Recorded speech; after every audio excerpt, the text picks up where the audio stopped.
Bhadradri Kothagudem police ప్రధాన కార్యంలో జరిగిన ఆపరేషన్ చైతన్య కార్యక్రమంలో భాగంగా 12 మంది మావోయిస్టులు జిల్లా ఎస్పీ రోహిత్ రాజ్ ముందు లొంగిపోయారు.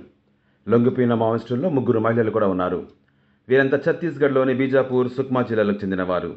దీనిపై జిల్లా ఎస్పీ రోహిత్ రాజ్ మాట్లాడుతూ ఇది ఒక ప్రధాన మైలురాయని అన్నారు. గత 6 నెలల్లో 294 మంది మావోయిస్టులు లొంగిపోయినట్లు ఆయన తెలిపారు.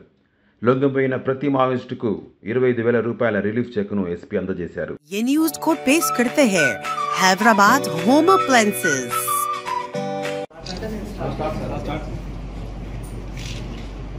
ఈరోజు భద్రాద్రి కొత్తగూడెం జిల్లా పోలీస్ అదేవిధంగా సిఆర్పిఎఫ్ ఆఫీసర్స్ ఎదురుగా 12 మంది నిషేధిత సిపిఐ మావోయిస్టులకు సంబంధించిన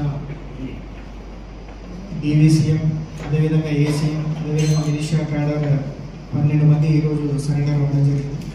దీంట్లో 9 మంది మేల్, 3 ఫీమేల్. అంతేకాకుండా వీళ్ళ హోదాలు వచ్చేసి 2 డివిజన్ కమిటీ స్థాయి క్యాడర్ ఉన్నారు, 4 area committee members, 2 party members, 4 militia కమిటీలో పనిచేసిన వాళ్ళు.